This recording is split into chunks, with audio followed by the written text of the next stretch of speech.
Everyone, how you doing? It's Louisa Tanner-Munson from Feel Good Astrology, and I've got I think, a bit of a treat tonight. I'm joined by Pernell Bobby from Astro Shaman, Pernell Bobby on YouTube.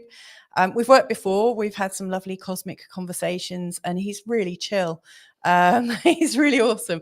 We are connected through time and space right now from completely different countries with completely different internet speeds and different sounds in the background, and it's all exciting.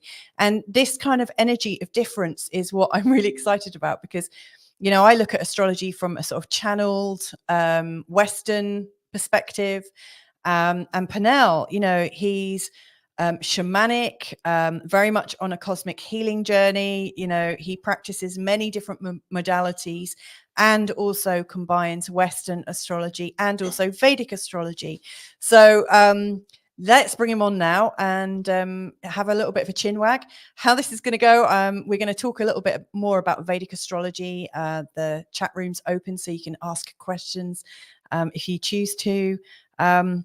We're also going to look at sort of the times that we're in right now. So, today we've got, in fact, in about 28 minutes time, Sun Saturn are going to be absolutely in their Kazemi whilst we're speaking. So it's a really, really potent time. And of course, Mercury's in there as well. So there will be a bit of forecasting going on. So first of all, welcome to you all. Please do leave us a message in the chat room, and let's bring Pernell on right now.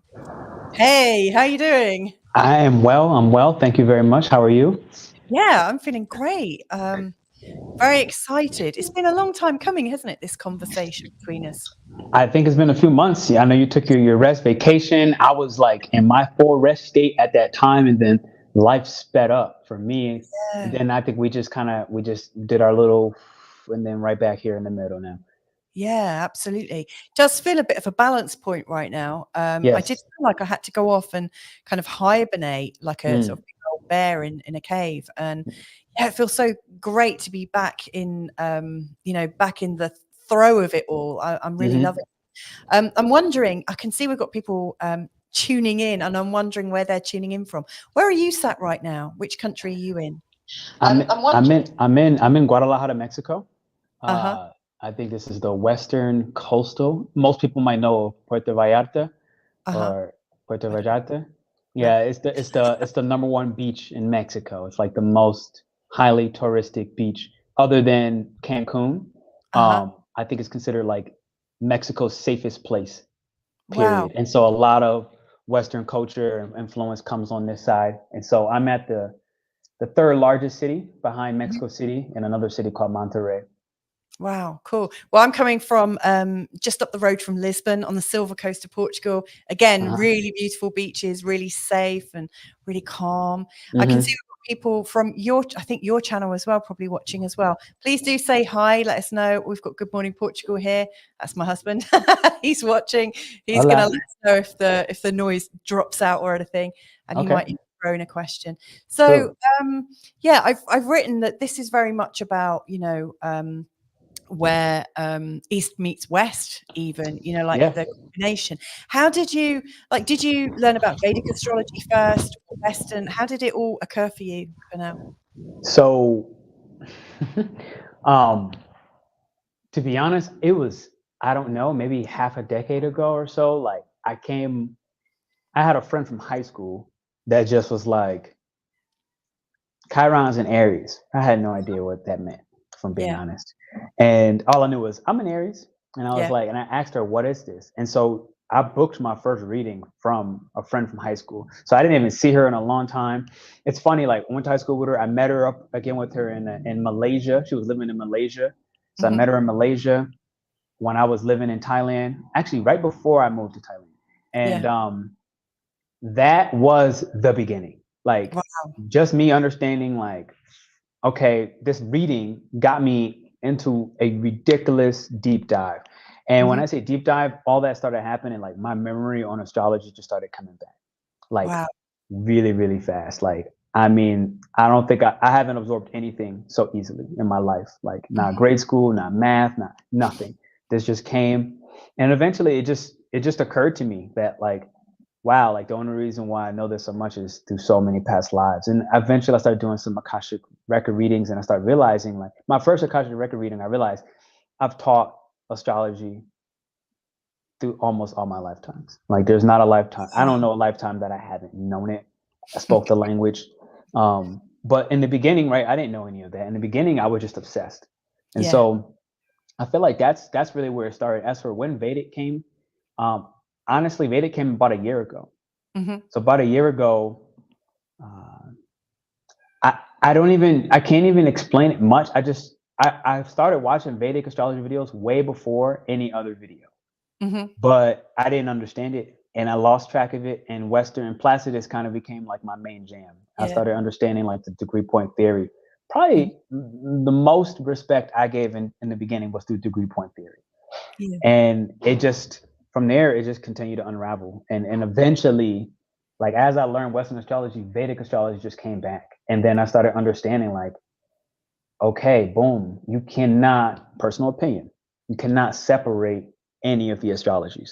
They're Yeah. all different aspects of the same language. And the way I Yeah. look at it, it's like Spanish is Spanish, right? But there's different dialects of Spanish. And so me living in Spanish speaking countries over the last 4 to 5 years helped me understand, like, living in Colombia, living in Mexico, going to different Spanish, being in Spain, I realized, and meeting so many people from where is this place with a P?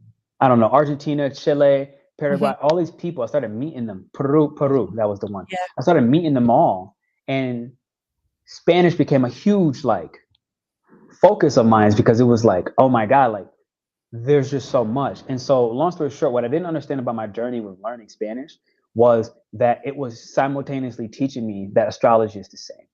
That Yeah. the language of Spanish is Spanish, right? But there's Yeah. so many dialects, and they Well, all matter. yeah, I mean, that's a funny thing because obviously I live in Portugal. We speak Portuguese, but and Portuguese people and Spanish people like next to each other on the on the border between the two countries. They really don't like to be like, they hate it when people say, "Oh, you speak the same language." But when you see their languages side by side, some of our supermarkets will have the names in Spanish and also in Portuguese. You you can work between the two of them. Speaking of these Latin languages, we've got Irene joining us from Brazil. Hi, Irene. And we've also got Joda joining us as well. So thank you so much for joining us from Sydney. It's so nice to have people joining us. So if you have any questions, please do just ask. You're really welcome to. So yeah, I get that. And you also know quite a bit about human design as well, which is incorporating astrology even further with other modalities. Do you want to talk about that? 1000%. Yeah, like, so human design, the way I look at it, astrology is a language. This is the way I see it. If I break astro and logos being the written word, astro Yeah. of the stars, of God, call it what you want. And so for me, human design is being able to put astrology into practice. Like, because at the end of the day, we're humans. Yeah. Like, I can be a shaman, I can channel from God knows how many different dimensions. To be honest, I never know where I'm channeling from. It's kind of not the point, right? Like, if I'm really like being honest about it, it's just like a message comes, I listen, or I try to use my human mind and not listen somehow, some way. Yeah. But at the end of the day, human design, we're humans. So when I look at it, especially through the astrological lens, it's just helping us understand like how to implement it. And as our, like, we have this blueprint, or your astrology chart, but it's Yeah. like it's all theory and like cryptic codes of like this God language that without the connection, it just becomes something I find that we obsess about and we use it. And I'm saying we as like a grand, I can't say everybody, right? I'm not saying everybody, but we use it as like, I find a crutch more, or a reason for why our lives are the way it is, why I'm in this fatal situation, why I'm blessed, right? Yeah. Whatever the X, Y, and Z. And I find that like with human design, it's just, when I'm like really working with people, it's helping me, even in my membership, it's helping me help them understand how to put it into practice. Like what to respond to and what to leave alone. What is your actual design and reason as a spiritual being in a human body for being here. Like, what are you literally supposed to do, right? Yeah. It's just a matter of the application of how do I use the best parts of myself? How do I understand the parts of myself that are hidden somewhere in my subconscious, somewhere within my genealogy, and essentially create prosperity, right? Like, there are certain sequences that you can put with human design, and it's a matter of like a combination of certain astrology planets and charts. And they're really not orthodox in a sense. Like, if I look at it, there's one sequence, there's a love sequence, and the sequence actually starts from your spiritual intelligence, or something called your SQ. And that will be one of your planets. So every chart is going to be different. It might be your Mars in Taurus, and then it'll lead you from a Mars in Taurus to your emotional intelligence, and then it'll be your moon in Cancer, and then it'll lead you one more or two more, two to three more, I believe. So now you have to essentially create this like triangles of how does my Mars in Taurus, my moon in Cancer, and my Jupiter in Aries actually help me resolve these traumatic relationship wounds? Yeah. Right. And so it's a sequence that I don't see it anywhere outside of astrology. So when I look at human design, it's like, I find that not many people, if I'm being honest, not many people find me and book me on the human design, mostly because it's not understood. Human design has an imprint on people because it didn't start with anything to do with astrology. No one understood that human design came from astrology in the beginning. It was positioned as this astrology in English, basically. Like, if I use astrology as a language, it was described as astrology in English. So you didn't need to know your unconscious planets and astrological placements. No one knew that. No one. And it's kind of old now. Like, human design is not new, right? No, at this point, it's old. Yeah. So it has an imprint, it has a blueprint of, well, this is what it is. And it's like, well, what they never told you is that it came based off astrology. So people who are astrologers, they actually have a very easy pathway to understanding human design. It's fascinating, actually, because like last time we met, we you were talking about like your blueprint, like your human design blueprint.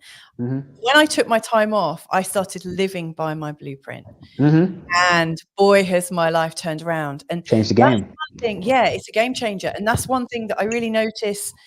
Human design, it kind of gives you all of these recommendations. It tells you what you need to be doing, how to do it, etc., etc.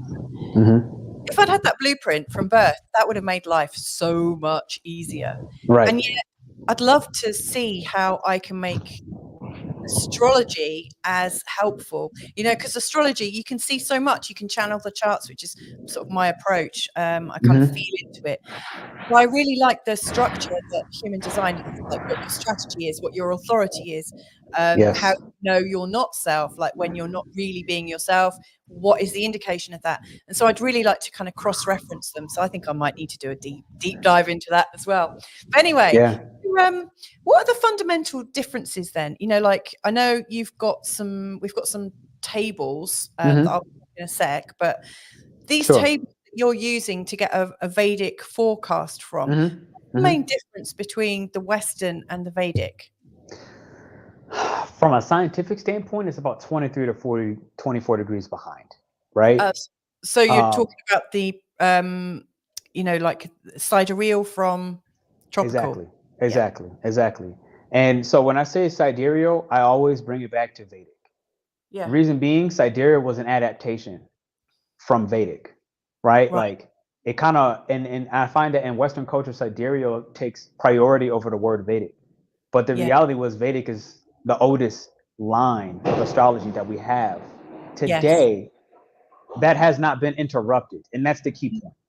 My key is it hasn't been interrupted. So Romans, Greeks, right?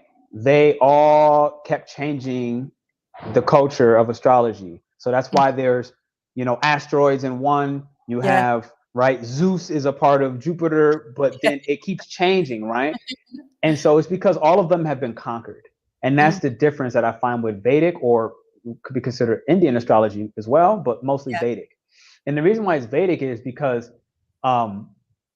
there is a system. So like you spoke about with the human design, there's a system behind the Vedas. Right. And what I find is there's not a system behind Western, and it's not for any other reason other than they have astrology as it's kept being delivered from culture to culture, but it kept breaking up through being conquered. It broke up, and then the emperors and the rulers, they changed it. They changed who the gods were, whether it's Athena, whether it's all the gods that exist. They kept changing it, and the difference is Vedic was auditory, and it's never been conquered. It's never been lost. It's been told down from family to family, son to son to son to son. And so the hard part about Vedic, what makes it so difficult to, I feel, find its authenticity within the immersion of the Western world is if you're not under a mentor who was passed down that information through the line, you're not going to get the real scoop. And I'm talking about the scoop you can't find on YouTube. This is the difference. Like, you can't Google it. You can't Google it. You can't find it on YouTube. And this is where it's difficult. You have to actually find a mentor in Vedic. So there's just levels of complication of how they learn to protect the culture. It's the same thing that happened here in Mexico with the Mayans and the Aztecs, right? They passed down certain things through alteration only, so that when the Spaniards came and conquered, they couldn't take away their identity. Right? They killed up, they destroyed their buildings, they took their women, they changed the color, they changed their culture in many ways, their foods and X, Y, and Z. But they weren't able to take everything that the healing and the medicines. So the medicines are still in the land. All the herbs, they're in the land. And the recipes, they're in the land because they've been passed down. Right? So when you get sick, like my partner's Mexican, for example, and it's like, she's like, oh, like go get this tila. I was like, what's tila? Right? Like, I've never even heard of tila. Oh, this is for your nervous system. If your nervous system is out of whack, you just drink tila. This is what we used to drink. And none of them understand why they drink tila, but it's passed down through the next. Exactly. It's just passed down. It's rich. It's beautiful. Yeah, I love that. And I mean, that's actually speaking of, the times we're in right now where everything is available for people. We lose the magic of having information and the responsibility of carrying on the story and lighting the light and passing it on to other people. Exactly. I want to move on to Sun, Saturn, and Mercury, which are all three sort of energies that you use, or planets that you'll be using in Vedic. What do you think about the conjunction between both of them today? What does that speak to you about? So my big step one, when I look at this conjunction, I understand that Mercury and Saturn are combust, right? It's coming to Kazemi. And the irony of it being in Pisces in Western is that this is our opportunity to, in a sense, serve the king. So when I say the king, I mean the sun, right? Like, the sun sign is considered, from the perspective I'm going to look at it today, the king. And the king has a kingdom, right? And the kingdom would be all of the planets, all the zodiac signs, which could be your tribes. It could be your nobles, right? Like, it could be different provinces in the land. That's just the Saturn, Mercury. That's all these planets. But the kingdom, I look at it as the sun. Wow. Right? And so everything is here to serve the sun. Now, the difference is nobles, if I look at this from, like, the English and Crusaders and just that time frame where there's different provinces and you got to come and give your riches to the kingdom, and then they leave your land alone. You pay your taxes.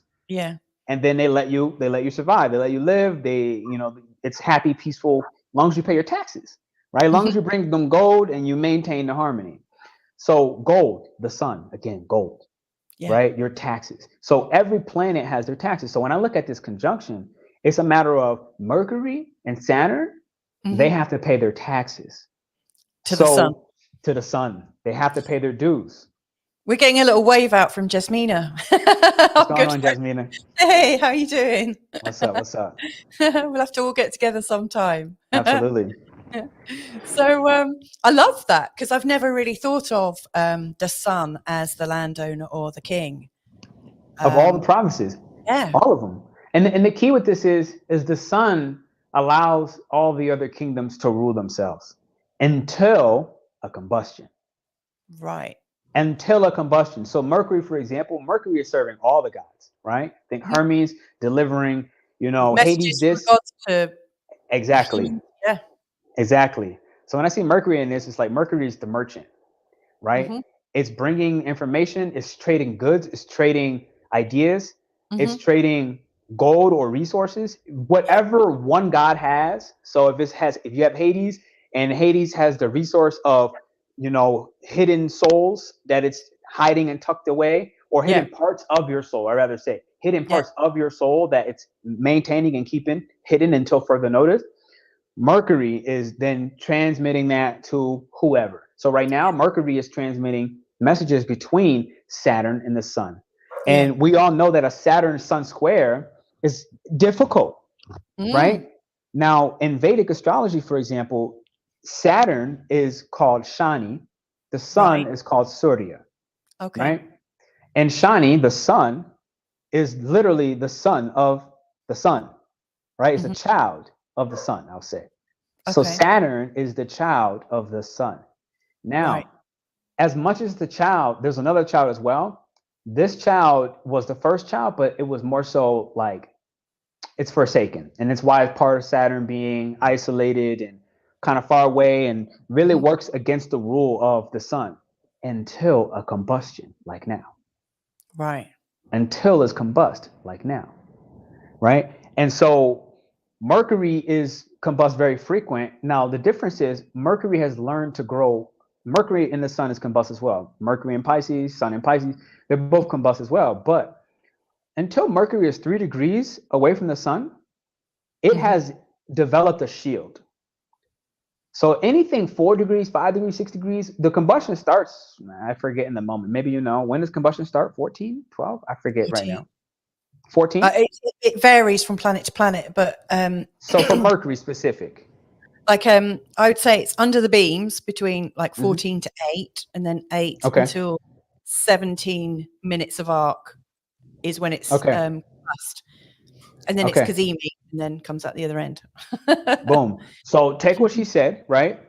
And now I'm gonna add this into the mix. Because Mercury is always shifting around the Sun, over the decades, millenniums, and eons, it has created a shield. So it can operate. My point is, it can operate in combustion as long as it's above 3 degrees. Once it gets below 3 degrees, it's completely burnt. Now it has to serve the Sun. So my point is, Mercury can maintain its trickery. It can twist words. It can manipulate.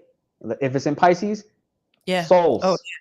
Irrational fears. Oh, I not thought of it from that perspective. Like, like if Mercury's making transactions in the sign of Pisces, it could be souls. Not thought of it like that. We've got Sarah Taylor joining us from just down the road from me. Sarah's really cool. She's another fellow projector.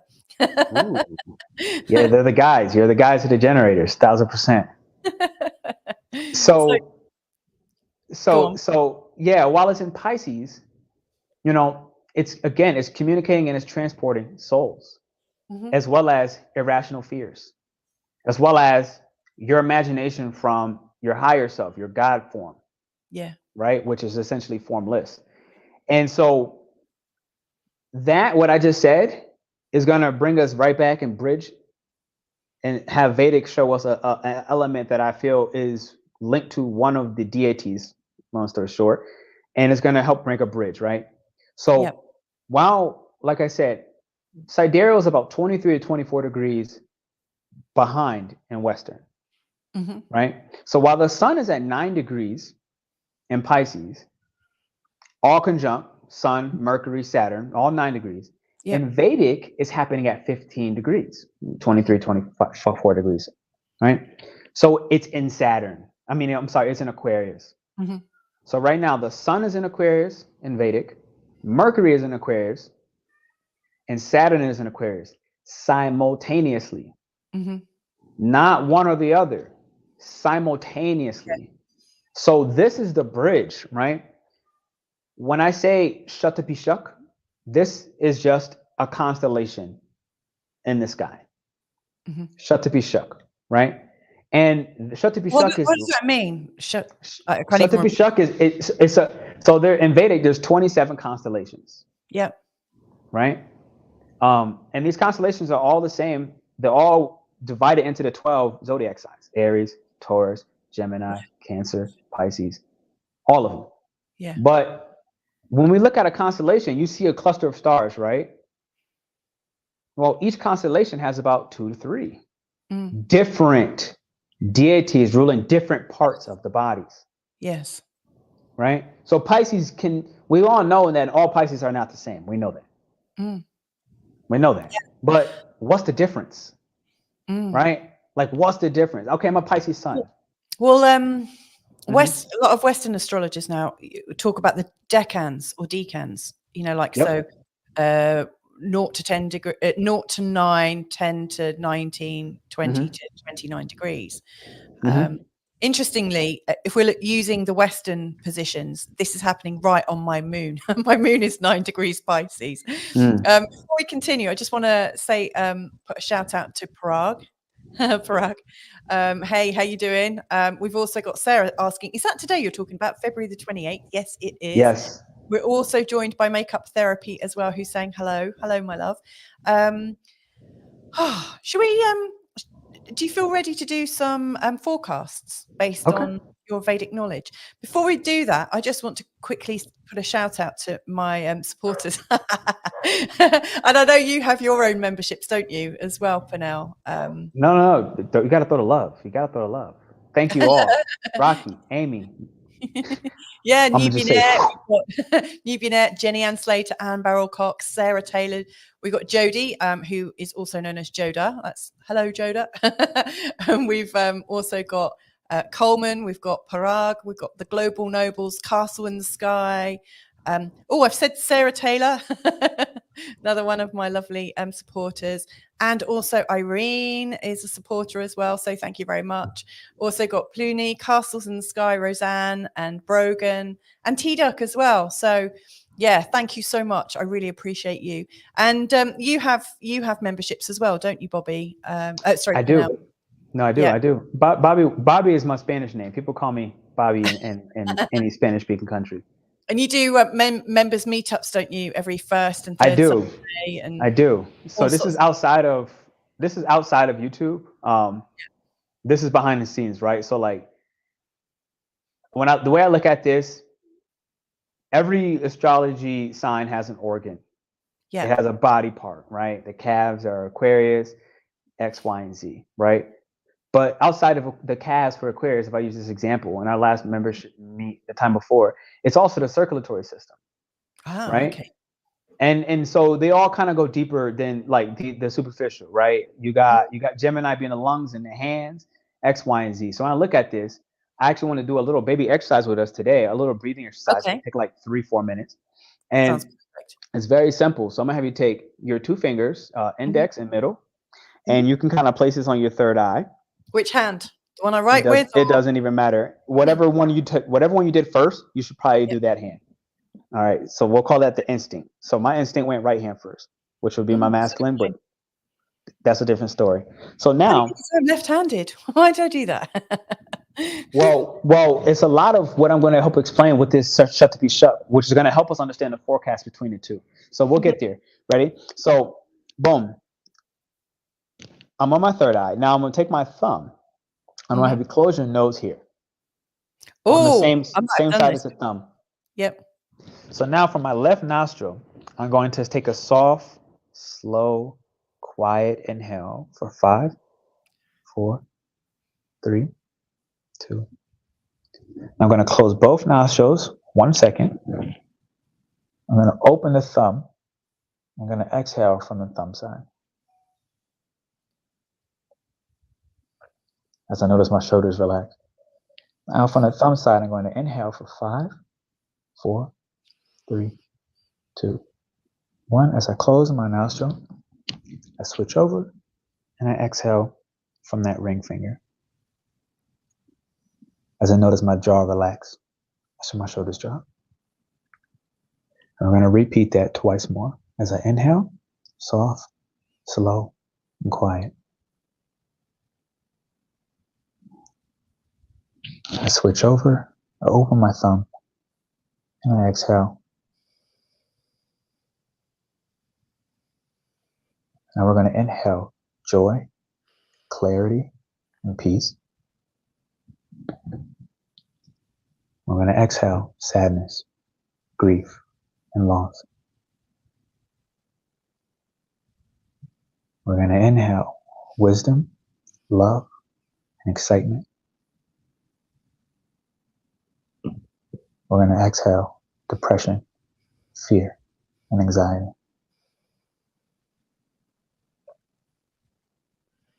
We're going to inhale light, love, and abundance.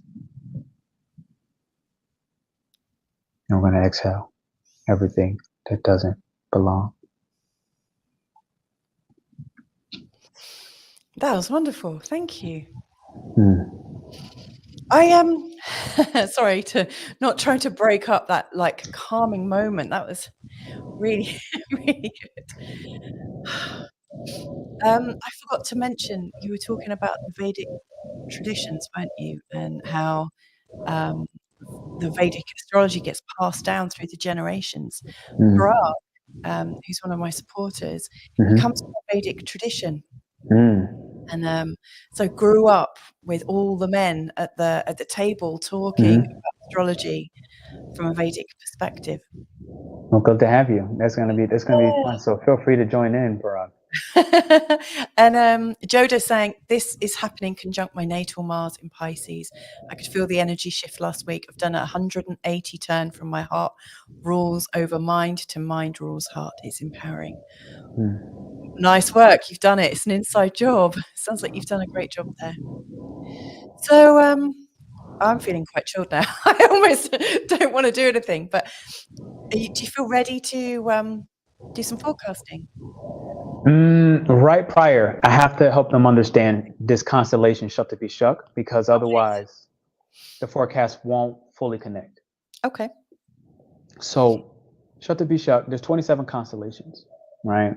I feel the explanation behind that is less important rather than what this particular constellation happening currently today, right now, with these 1, 2, 3 conjunctions is happening in Shatabhisha. Just one of the constellations in the sky, somewhere between Aquarius and Pisces, right?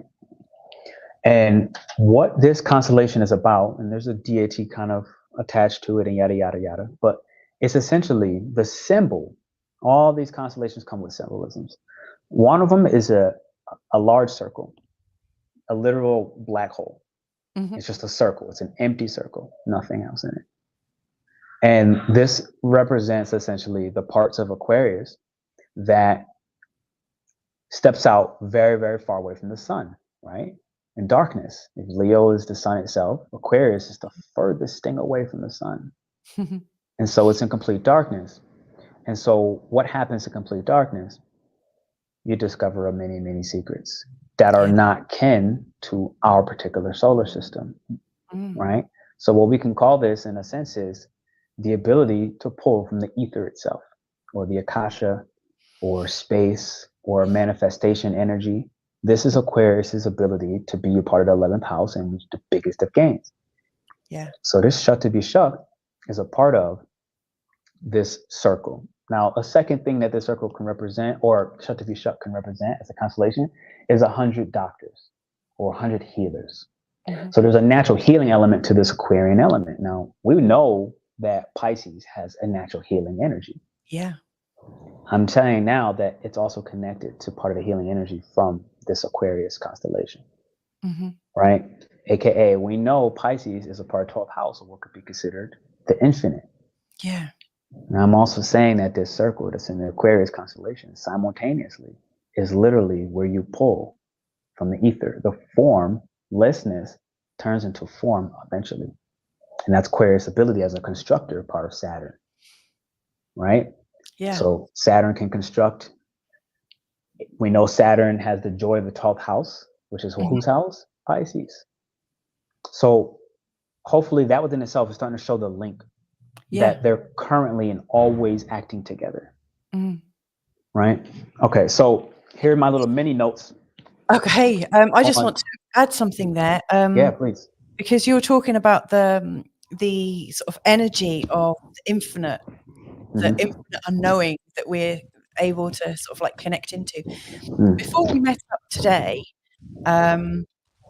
I was doing some recording for my March updates and the new moon in Pisces.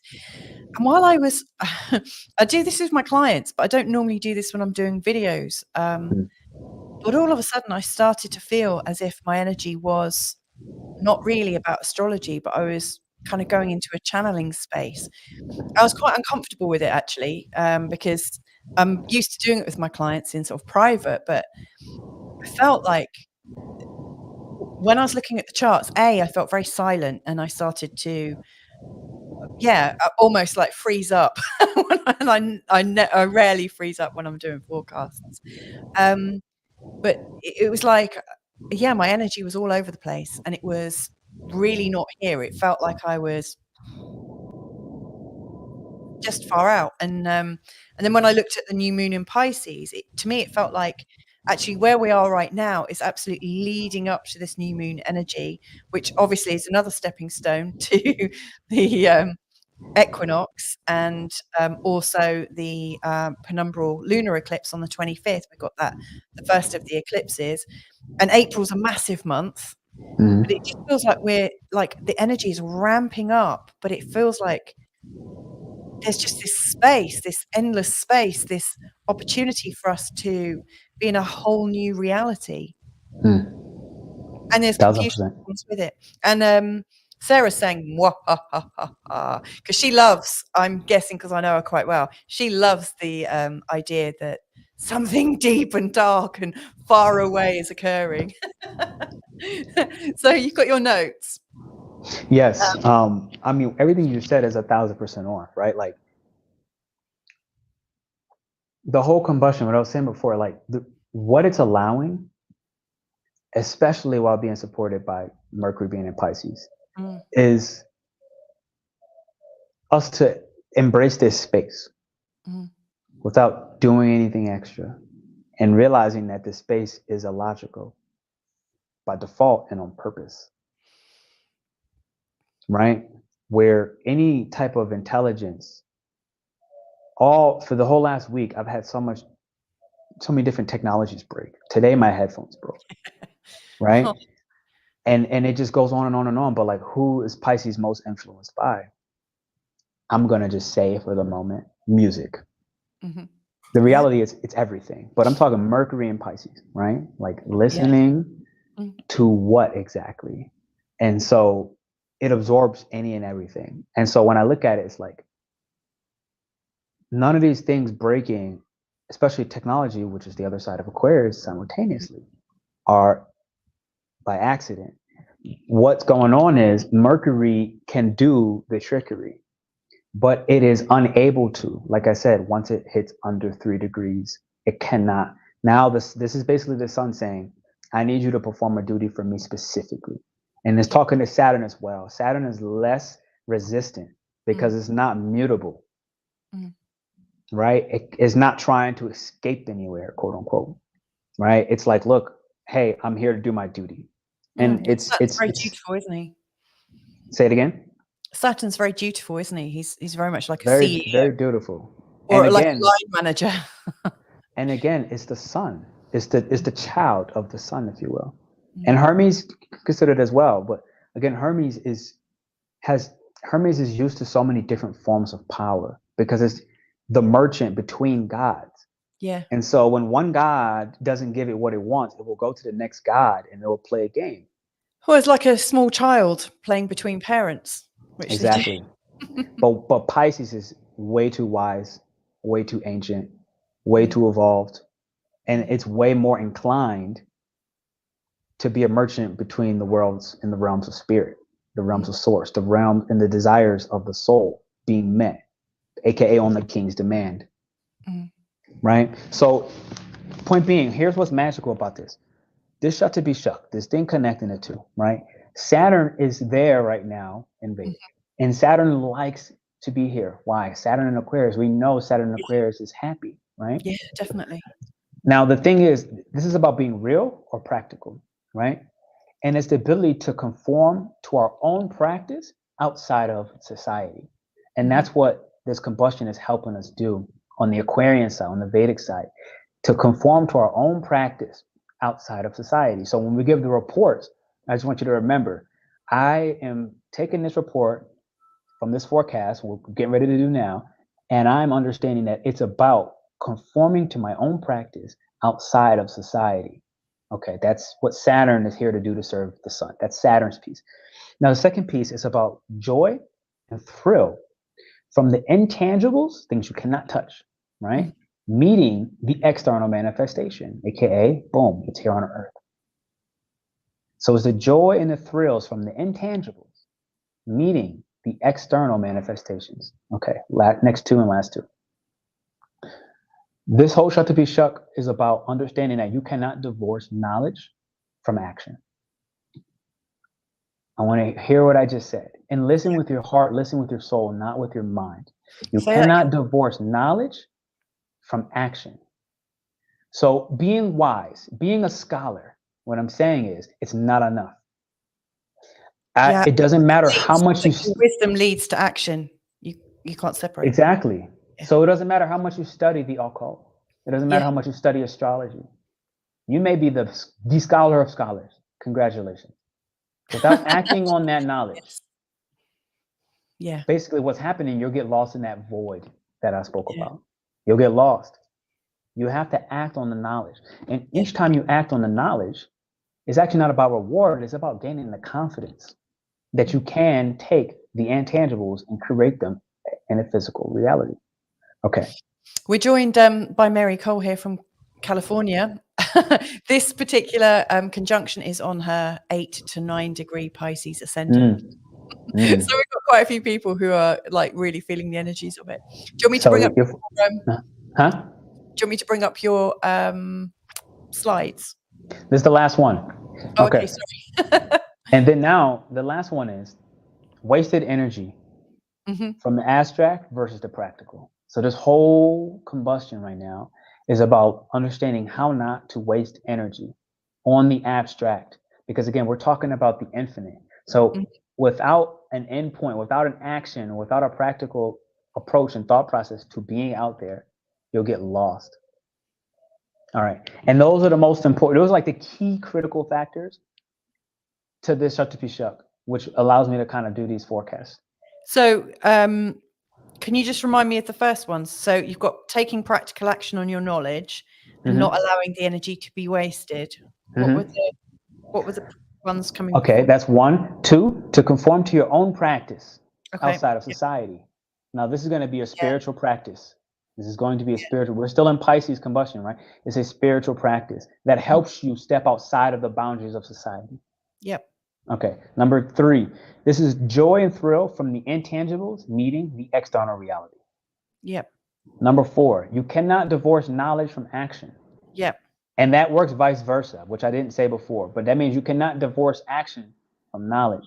Meaning, don't act without wisdom, without, like literally, like, and I want to almost exchange thinking for wisdom because of the signs of Aquarius and Pisces.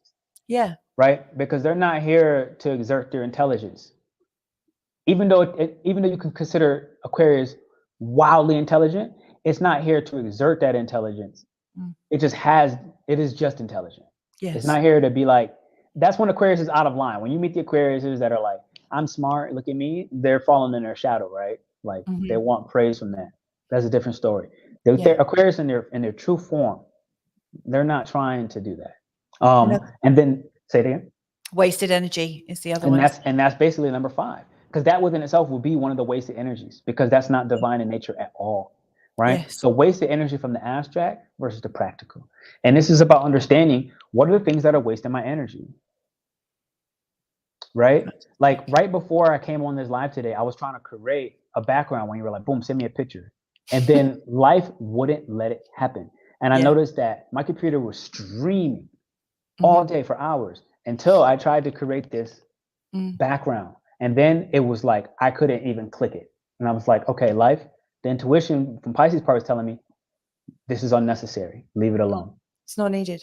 It's not needed, right? Yeah. But the mind within me was like, yeah, but I want to. And then as soon as I said that, I was like, okay. And I follow my human design and I recognized the frustration. So that had me understand, Pernell, you're off track. Yeah. So that's when I was like, okay, boom. What is the way that I do not waste energy and most practical? Okay, well, I already have a resource. I could screenshot from here to here, which is what I did. And it took seconds. And that flowed and it was easy. Yeah. Right. Okay. We're all about ease and joy and glory here. Boom. So now we can move into the forecast. Okie dokes. So is this the screen you'd like up? This is I feel I want to go from the other one. The Western. okie dokes. Okay. Let's go from here. And the reason being, because I understand that most people right now, they likely will not know their Vedic chart. That's my imagination. Yeah. Right?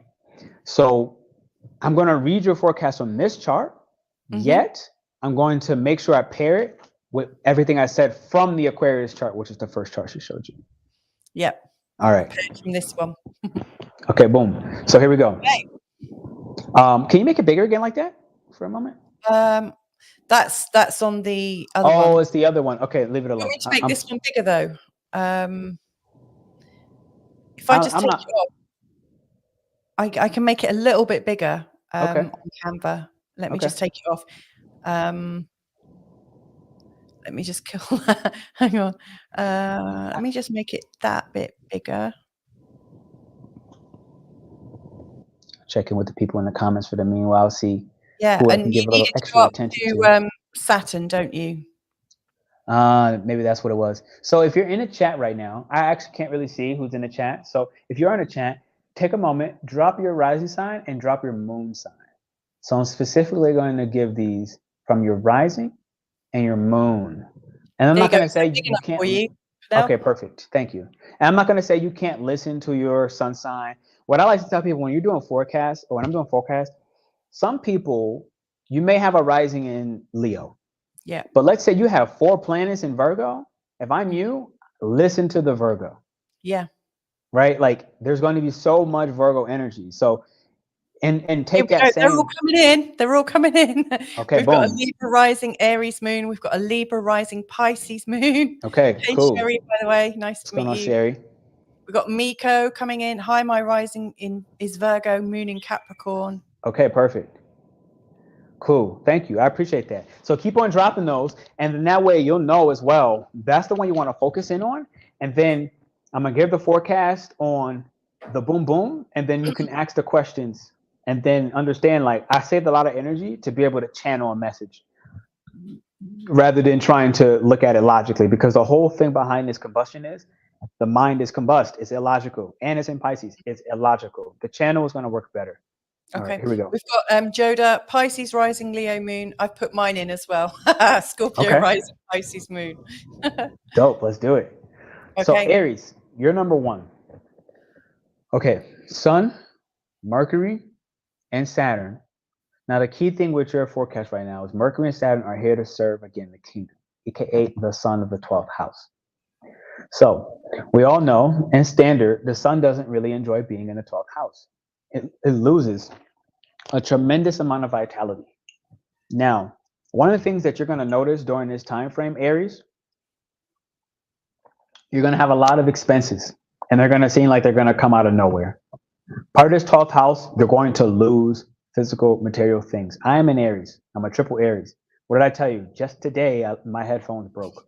It didn't even make sense how it broke. Like I just picked them up and I was like, when did this break? So again, all coming from the 11th house, all that Aquarius energy was your 11th house Aries. All this 12th house, you're losing some of your big gains. You're losing some of the things that were probably useful. And I'm going to say a lot of this might be technology, but this is also going to be different debts. This is going to be different. And these are partially karmic debts as well. Understand that part of this 12th house. Some of these are karmic debts. Some of these are things where maybe those are headphones that I stole in the past life, right? Or whatever. You play with that how you choose. Now, I'm looking at the rulership here. Sun is ruling your 5th house. So the kingdom here essentially mainly wants you to really address your confidence. Okay? It really wants you to address the time you make for your own creative expressions and how you creatively express yourself. Now, when I say express, it makes me want to go to Mercury. So what is Mercury here to do and help with? Your documentations. So likely if you have been having expenses and you have not been finding a way to structure these documents in a way that brings your mind mental peace and ease, you're likely losing more things. And so I use an example as an Aries today. I did my accounting and I have not done it for 2 months. So I did like 10 months, right? I did like 10 months. I was on track. And then the last 2 months, life just like hit me with a tornado. And I was like, finances are last on the list. These documents are last on the list. But now, what is it? It's tax season. These debts are due. So this is a part of the Mercury side of, by doing this accounting and slowing down, Aries, and allowing yourself to follow your intuition. Today, my intuition said, go and do your accounting. Don't do your email list. So what does Mercury want to do with this ruling of the 3rd and the 6th house? It wants to do the writing, it wants to do the email list. It wants to do you see what I'm saying? But Mercury had to serve the sun for me in this instance. And so what does that 5th house, in a sense, allow you to do, Aries? It allows you to feel more confident in those things that scare you. And like, I'll just say up front, like, for a long time, my finances, primarily accounting, has like terrified me. When it comes to the world of spirit, I'm like, check me at any point. When it comes to living in the mundane human world, I don't enjoy it that much. I've had to learn to enjoy it. I had to learn to step back into the physical world. That's not my particular cup of tea. So Saturn, here's what Saturn is doing for you. That 9 and that 12. The key thing is there is some sort of a boundary that you're looking to move beyond. Some of these boundaries are cultural, part of that 9th house. And some of these boundaries are outside of your culture itself. So you may literally want to take a trip and move to a culture that is different than your own. And now, again, for life example, I've been considering moving to Asia again. Now, in order to do that, accounting was one of those main things. It's like, look, do this with, again, the knowledge and the action, which is what that Shatabhisha is asking for. It's like, don't just do this and blind shoot in the dark.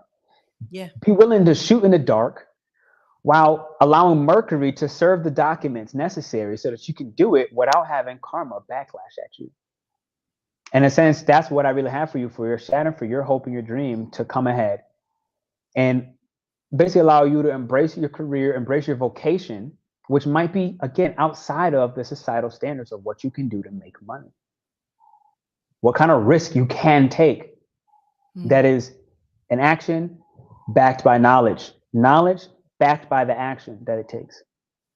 And then that way you will bring the intangibles, your just literal large dreams that you cannot foresee. If you look at these fears that you have and you think that it's your job to take care of them, it's like, no, Mercury is telling you, just handle the necessary document that has already been on your mind. And then if you do that, you will be tremendously blessed with all that 12th house energy. But it's not going to come first. It comes with faith first. And the action that you know you need to take for you to actually make those wishes come true. Wow. Very good. I'm a little worried that this could take a long time for you. I mean, it's a very big gift giving a forecast for each sign. So are you okay to keep doing forecasts? Perfectly fine. I mean, Okay. I say, like I said, I personally, I planned my energy out pretty well. But if you need them to be a little shorter, I can make it shorter. A little bit shorter.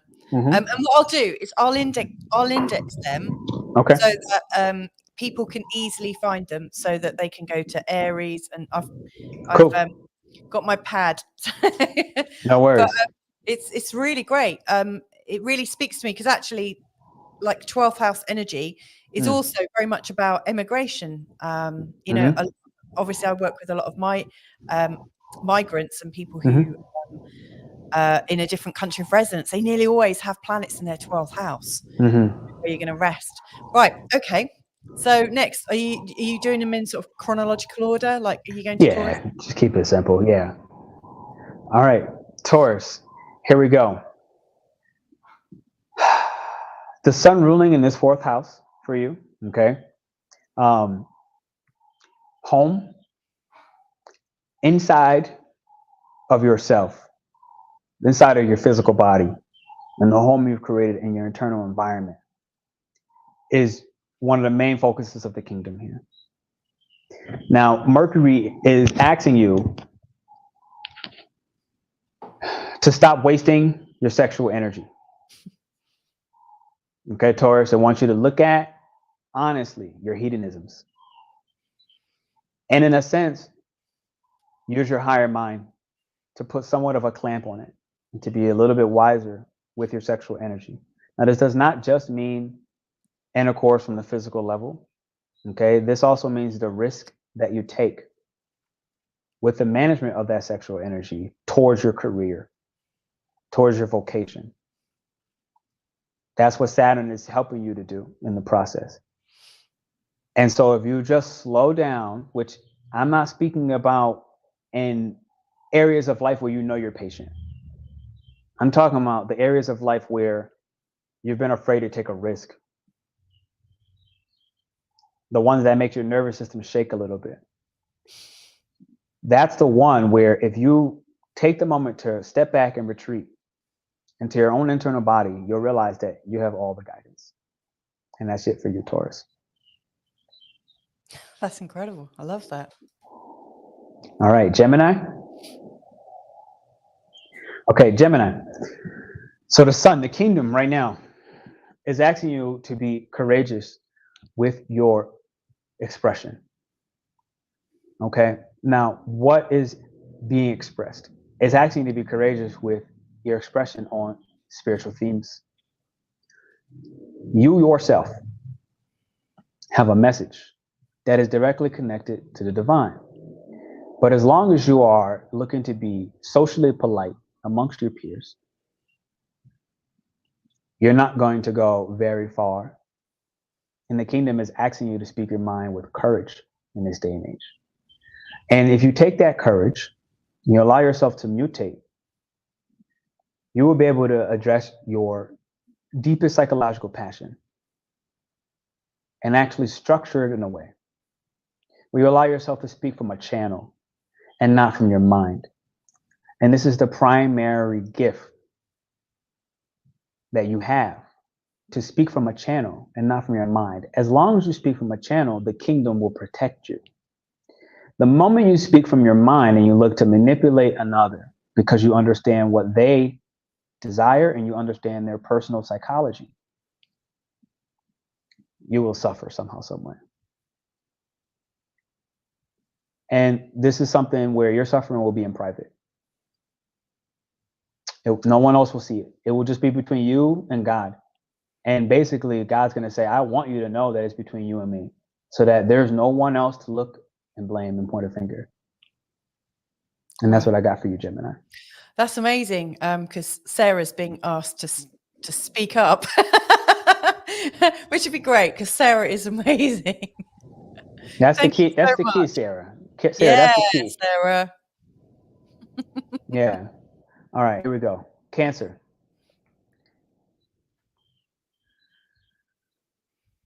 Cancer, the kingdom is asking you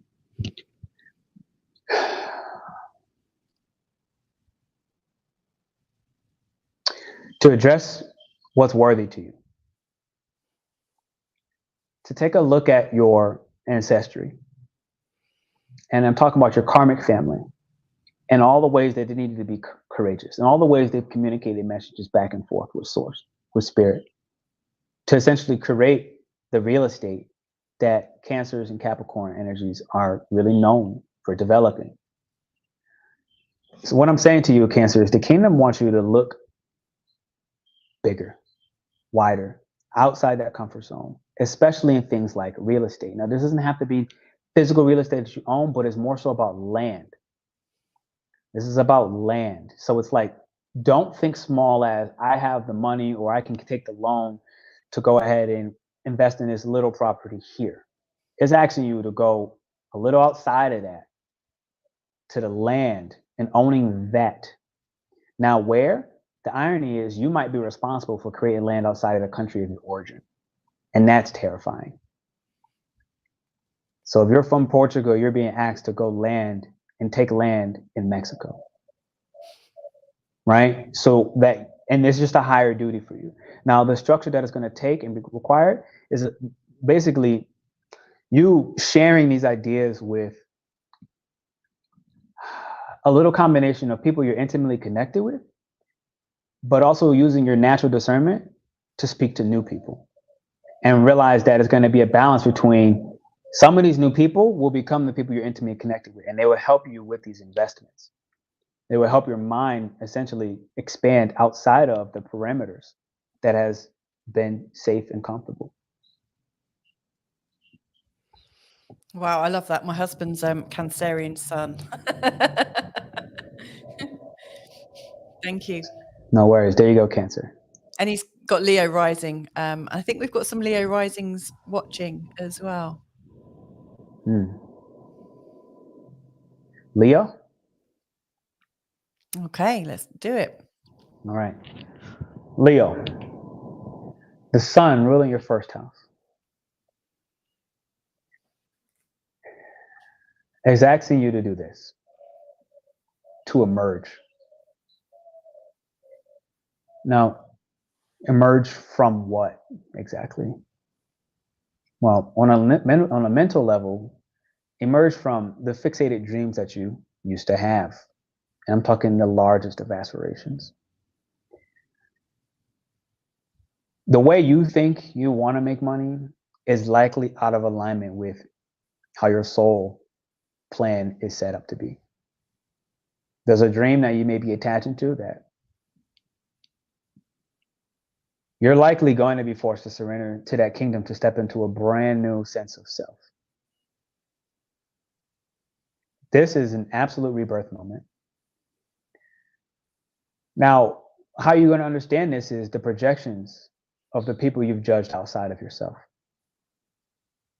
That is likely your clear indicator to look back in the mirror at that projection and see, well, this is me.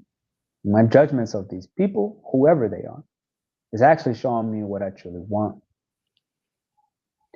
Now, Saturn is here in a sense, and its role in the kingdom is to get rid of the mental manifestations, to literally cancel them, the fears, the ways in which you have dishonored your physical body.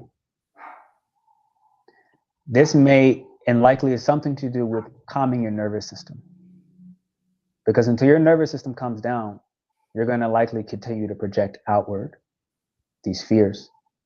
And you'll never recognize how irrational they are unless you start looking at the truth, the honest truth of what the projection is trying to show you, Leo.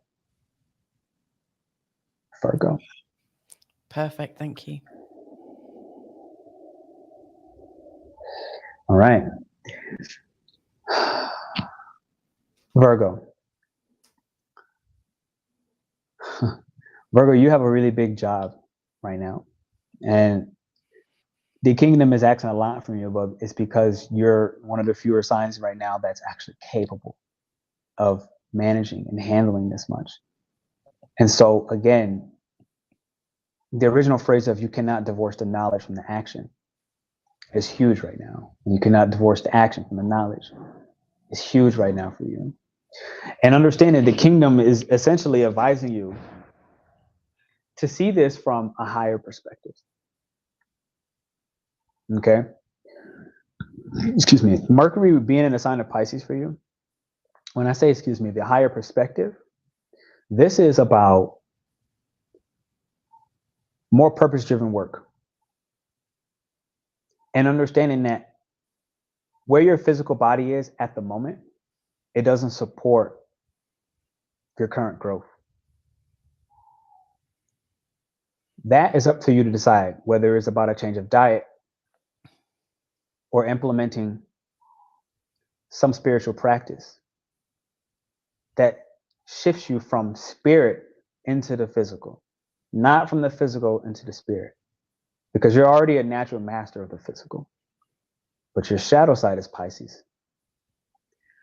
And so Saturn is, in a sense, helping you to be confident with everything that you're getting rid of in the mind, as well as the nerves in the body, is providing you the courage in your heart, promising you that if you take this risk to make some alterations, some shifts, the ones that have been scaring you, at the end of the day, someone that is significant in your life, if they don't exist yet, will come. And they're going to bless you in a tremendous way, unforeseeable. And it likely will set your mind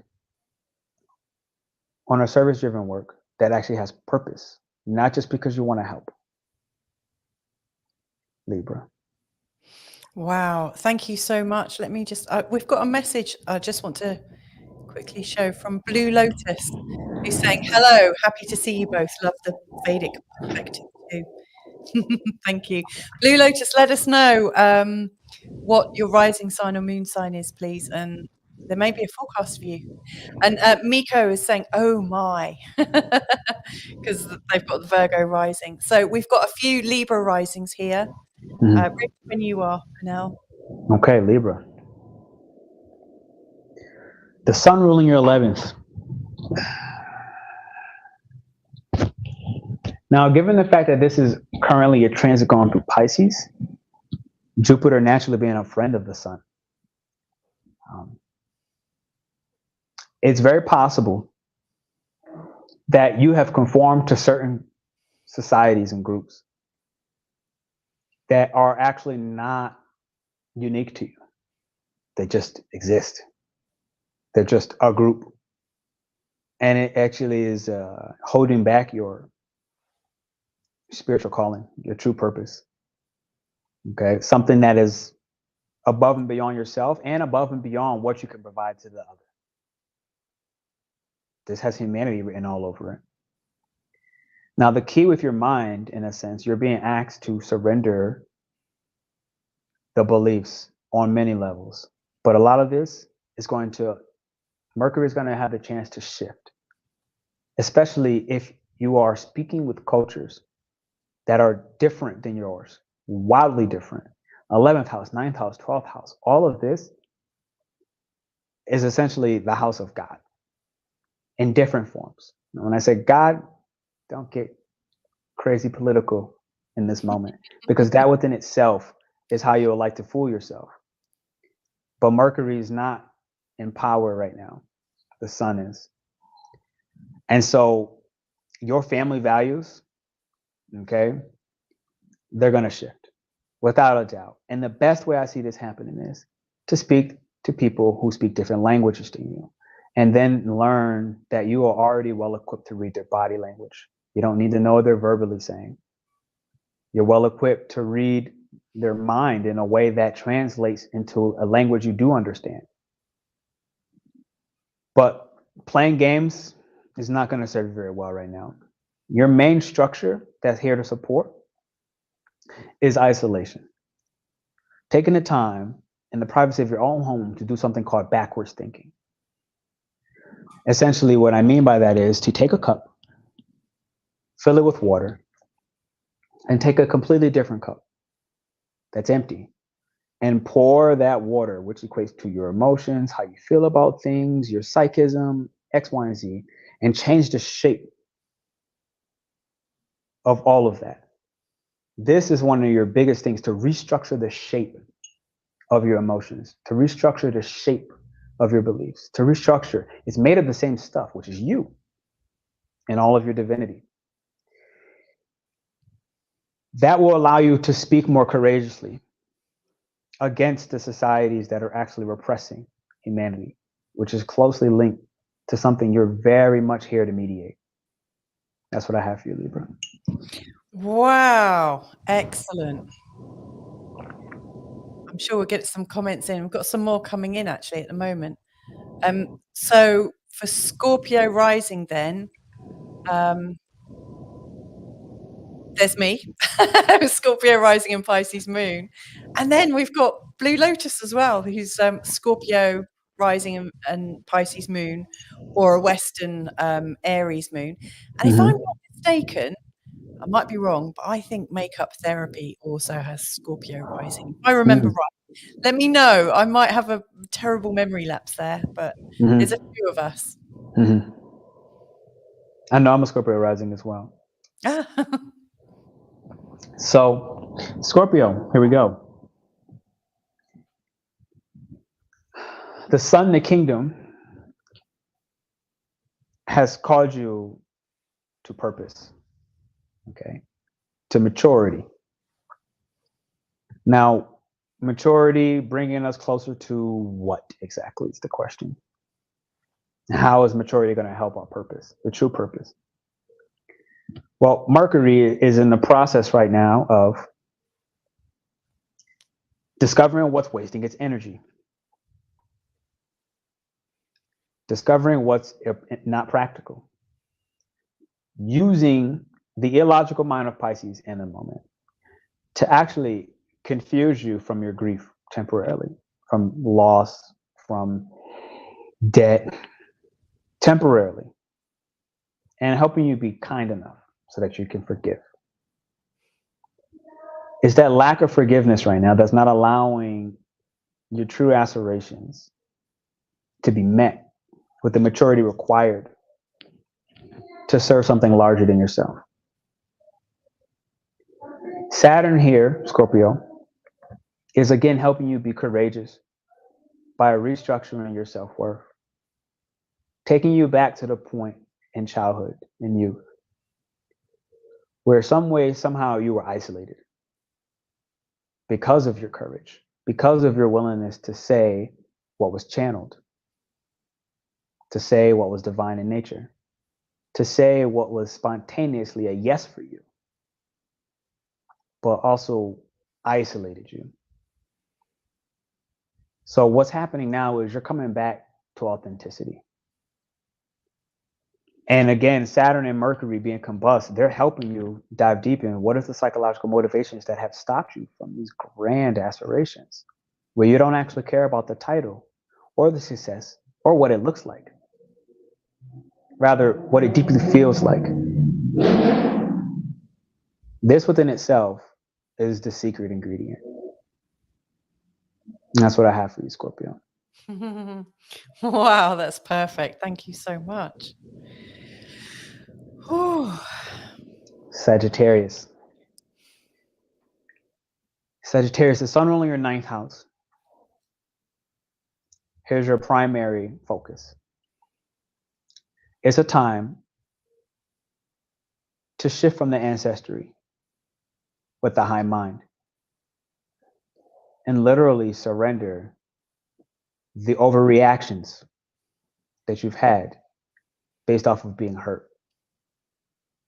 For again, channeling God's message, which eventually became an irrational fear of yours to do so, to follow that third eye vision and realize that you don't need the logic because you're not Gemini, nor the other air signs. But you do need your intuition. You do need your instinct. And so what's happening right now is you're going to take a time to stop trading with others in superficial ways, whether it's money, whether it's an asset or resource, whether it's one relationship for the other, whether it's something that you're doing well in your career and somebody else is doing well in their career. The superficial trades are coming to an end. And essentially, Saturn is here to remind you of who you are at the base levels, of how your body language has essentially integrated with society so deeply that you forgot how to be outside of the societal rules and norms. It's time, Sagittarius, for you to speak with less censorship. That is the key, especially if you had one of your caring parents try to censor you. Now it's time to speak with less censorship. And if and when you do that and feel worthy within that process, especially through speaking affirmations around your self-worth, you will start to make massive gains. And you will meet the right people. They're waiting for you. That's what I have for you, Sag. Oh, get in. That's my sun sign, and I really felt that. And Sarah's saying, holy smokes, Sagittarius. That was fantastic. Thank you so much. What a gift. Isn't it funny? I mean, a lot of people, when I do my forecasts, I do them for the ascendant, but I always say to people, if you're feeling the call to listen to your sun sign or your moon, listen to it. There's always a resonance. And I think astrology is a tool that we should determine how we use it. rather than have it imposed upon us. I love that. Hmm. Oh, right. Let's see. Has anyone here got a Capricorn something or other? I think somebody has. Here we go. Miko's got moon in Capricorn. Mm-hmm. Okay. Okay, Capricorn, here we go.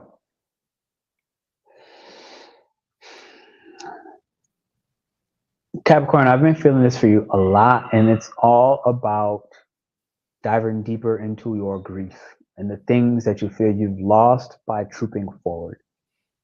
If there's anything you know how to do, is to put your emotions to the side and move forward. But that's not going to continue to work. Not if you want to get to your truest passion. To have a motor that drives you, that you can spontaneously say yes to.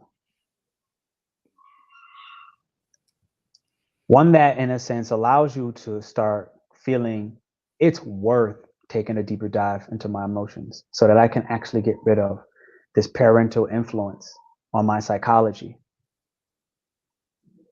of for why I do what I do that's actually not structured or aligned with my true self, with what I want to do when I wake up in the morning, with how I want to make money when I wake up in the morning, with how I want to attain whatever asset or resource.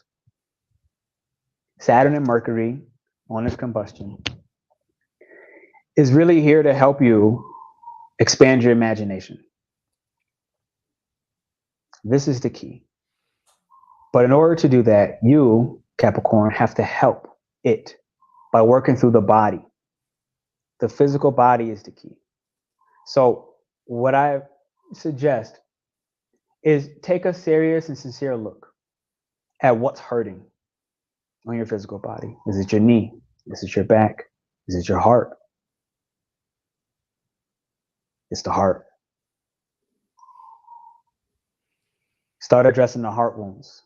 Start addressing the repressed anger, which is being stored in your liver. For you, Capricorn, I'm honestly just feeling this. Like, the membership I'm running, like, this is one of the key things. Like, it's not so simple to just say, I want hate out of my liver. It's not that simple. You have to do things with method. And if and when you do that, it doesn't have to be forever. You'll find that you'll start getting some of these most repressed feelings that are not allowing you to see accurately, not allowing you to see truly, and not allowing you to align with your soul. And you're one of the most mystical signs, in my personal opinion, regardless of what people say.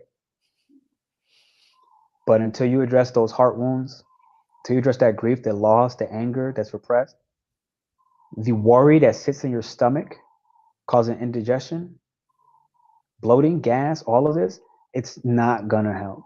You're not gonna go far. So you have to shift your entire body language and how you speak positivity over your life. That's what I have for you, Cap. Wow. Like Miko's really resonated with that. I'm working on this stuff now. You're so on point. Wow. Yep, to the method. Fabulous. I'm not sure we've got anyone with an Aquarius energy. I'm sure we will have people with an Aquarius energy come, like watching later. I'm sorry, Anda, you've got Libra and Moon. I didn't put you up earlier, but you're going to come up on Pisces, I promise.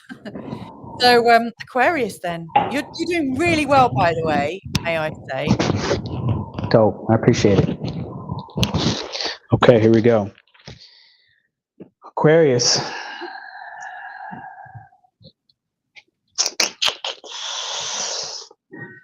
This conjunction, the sun, the kingdom Aquarius, is asking you to set boundaries, to use your high mind to set physical and worldly boundaries, and to leave behind the ideologies as well as the fear of the judgment that comes if you actually be yourself, which you crave and you love and you inside your own mind brag about. I'm so unique and I'm myself. But then outside, when you actually interact with other people, if you're honest with yourself, you realize that your true fear to interacting with other people is that you are not the best at setting boundaries. And there's a part of you that is with this time frame dealing with the irrational fear of the shame that has been created and essentially found a way to subconsciously evolve in a way that has really negatively impacted your self-esteem. And it's become a tremendously irrational fear. And so Mercury at this time frame is actually helping you, to serve the king when it comes to becoming more confident and allowing your ego to actually disintegrate, to fall apart, to be destroyed, to have a tower moment, so that you can actually show the truth, the base of your courage, to step back into being unique. And Saturn in this instance is helping you structure those dreams and aspirations, and I want to say fantasies, in a way where you finally use that high mind. And the high mind has been telling you for a long time that you are only here to isolate for time frames where it actually ends at a point and you don't stay isolated. You only isolate so that you can understand in your space and time alone to reflect on what's worthy of your time, your efforts, and the people that actually are worth sharing your ideas with.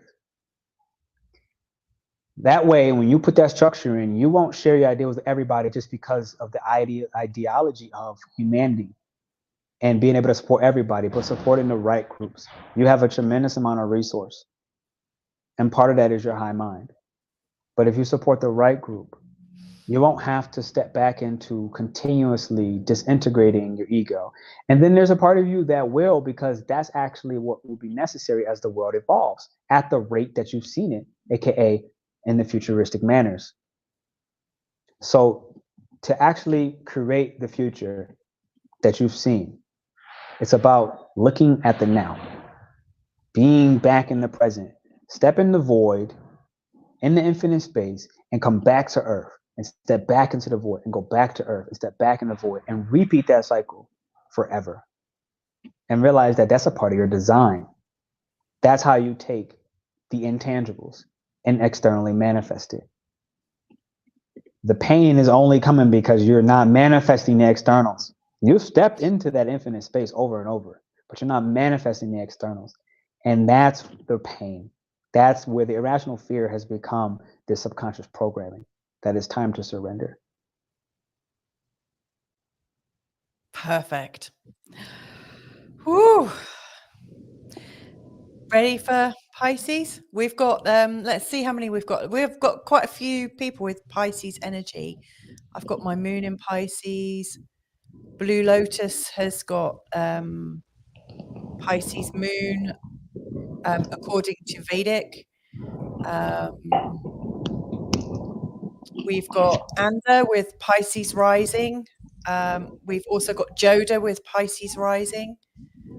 We've got Sherry who's got Pisces moon. So we've got a bit of a Pisces contingent here. And Sarah's saying, I'm going to kidnap this guy. I think she likes you. Love. Ready when you are then, Pernell. All right. Pisces, here we go. Obviously, you're one of the stars. Yeah. Pisces, the sun is asking you to take care of your body. No matter how I want to shape this, that's what the kingdom has required. And a lot of this is because a part of you in your past lives have spent so much time in monasteries, meditating, reaching the true understanding of universal love. And now you've reincarnated with that. Great. The issue is all those past lives gave you very little experience in the real world. And so finding divine love in the esoteric and hidden spaces of your subconscious, or just your soul or your heart linked to the soul, is not enough in the physical world. And it's at the point where you're starting to understand that discernment and boundaries are tremendously important from the moment you wake up.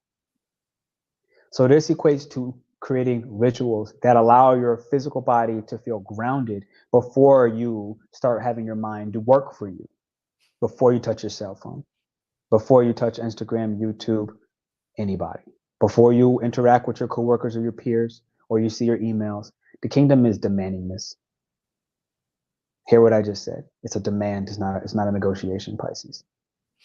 And so Mercury at this point is actually forced in this Pisces to go ahead and isolate and reflect and feel into its own feelings before it interacts with other people. So that when other people do try to gaslight you because it is consistent and you have allowed it because you bought the story, psychologically speaking, that you're a martyr, and it's wrong. It's never been right. It's become your default because you haven't learned to set boundaries in the physical reality. But that doesn't mean that it's your design. That's not what you're here to do.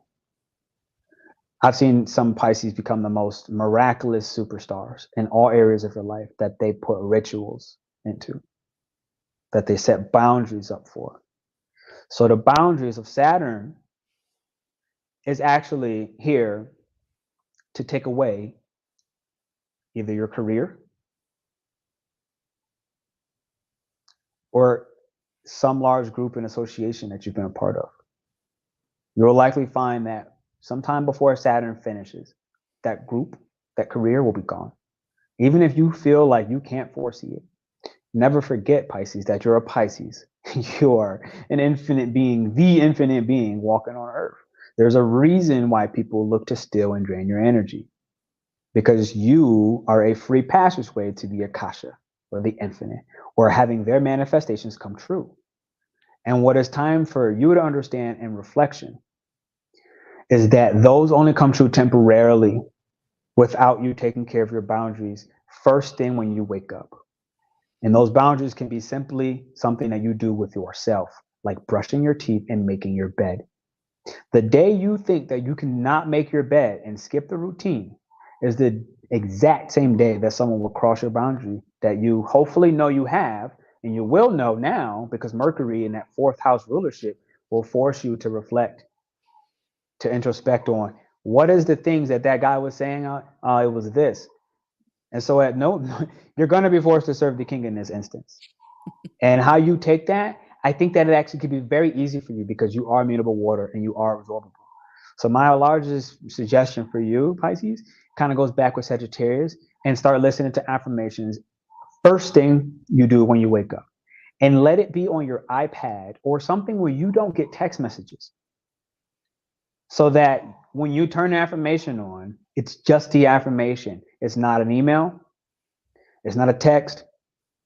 It's not your parents are the key here. Whatever your parents' psychological influence was on you, it can't be that right now. And then you'll win, Pisces.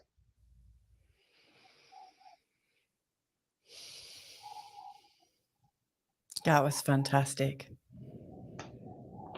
Thank you so very much. Wow. You have a very clear voice. You know, it's always interesting when and Sarah's saying fantastic, so well done. It's always interesting when you're speaking to somebody in their power because their voice is so strong, so clear. It's felt. The vibration of it is felt completely. Thank you so much. Absolutely.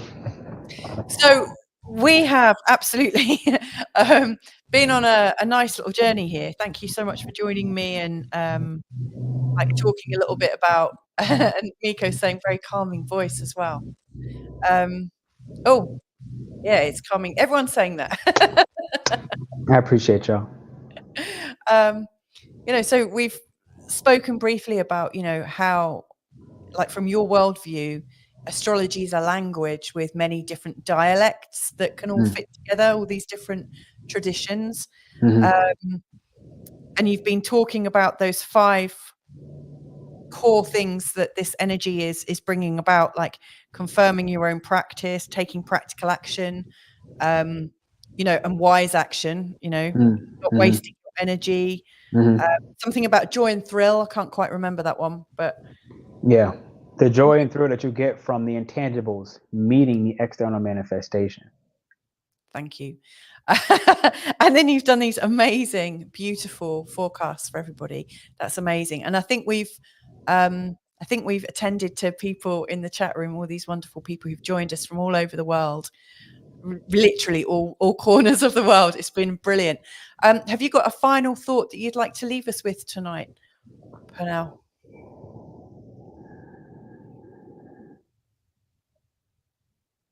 To remember that the original circle of this Nakshatra happening in the Vedic, it's the void, yes, but it's also about the 100 doctors, the 100 healers. So understand that every forecast I gave, it's not happening until you heal. And this, you cannot take a pill. Understand that right now in Vedic astrology, the Rahu or North Node is in Pisces. And this is terminal healing, terminal healing, right? Virgo is intermediate day by day healing, aka take a pill for the pain in the moment, or go to the doctor for this injury and then you get the injury again. Pisces is the healing that is permanent. So when you heal from the soul, it does not repeat. That is what this combustion is all about. It's about healing the soul level. This is where I find the memberships I'm running is really the key, right? Like it's about healing the organ, because the organ, when you heal the organ, understand that there are specific emotions, colors, sounds. Choo is a sound linked to the kidney. Now, when you do the choo at the right time, with the right color, with the right understanding of the exercises to do with it, you start healing the organ itself. And as you heal that organ itself, there are negative emotions attached with that. So when you deal with grief, for example, grief is stored in the lungs, but that's not necessarily common knowledge. And that's not what the doctor is going to tell you, but that's what Pisces would tell you. This is my point, right? So instead of saying do breath work, because that will help your lungs. Absolutely, it will help your lungs. It's probably going to show, but the breath work after will show you what to do next. Yeah. So if you said, boom, the common voice exists, understand it started because of this. So this is the physical world allowing us to access the spirit world. There are barriers. That's my point. Yeah. There are barriers. There are boundaries. And so when we unlock these barriers and boundaries, the true healing can actually begin. So now when I speak, I can speak for forecast of 12 signs in minutes per, only because I'm not speaking. When I did Aries, if I'm being honest, I was thinking. When she pulled me back, now I'm like, oh yeah, my bad. I'm sorry. Pernell, get out of here. Okay, boom, spirit. Yeah, no, I understand that totally. And it's interesting that you were talking about, like healing completely and permanently, and the organs that might be storing different emotions. I follow German new medicine and also do loads with homeopathy. I've got an appointment with my favorite homeopath tomorrow. I think I just absolutely think the connection between our emotions and what's going on with us at a cellular and a soul level cannot be ignored. We ignore it at our peril. I think we need to go now. We do have one question has come in from Blue Lotus, which is, are you guys partial to one style of astrology? I think we can answer this in half a minute or so. I've got to put my kids to bed, you see. No They're getting really tired. But I'm more of a Western girl, and I tend to pay a lot of attention to the patterns the planets are making and the connections. And I really like to use asteroids, and I channel charts. And I'm not really well studied in, an academic sense to do with astrology, but I go with what feels right in the motion, in the moment. So that's kind of my mojo, and I go wherever I'm pulled to go. I'm not very strict. How did you want to answer that, Pernell?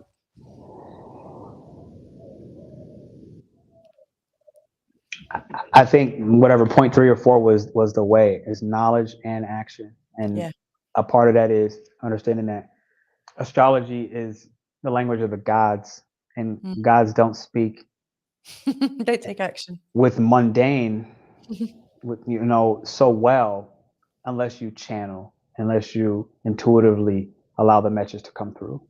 Yeah. And you notice the calmness is delivered differently. Again, the best I can give is Aries, and then everything after she has said boom, boom, boom, woo, woo, Taurus down. Now it's like boom, it's being channeled. Yeah. Where, if I'm being honest, when I was looking at the screen, I wasn't really looking at the screen. Like, I just dipped out. Yeah. Fantastic. I think this is really great. And Blue Lotus is saying, thank you both very much. I'd like to thank everybody that's participated with us tonight, because, with these deeply kind of shamanic, channeled, experimental, flowing sessions, all of your energy absolutely adds into the collective. It becomes part of the program. So thank you all for all of your encouragement, your comments, your observations. It's been fantastic. Pernell, that was awesome. Really enjoyed having you on this channel. Please, will you come back another time? Let's talk about it. Yeah.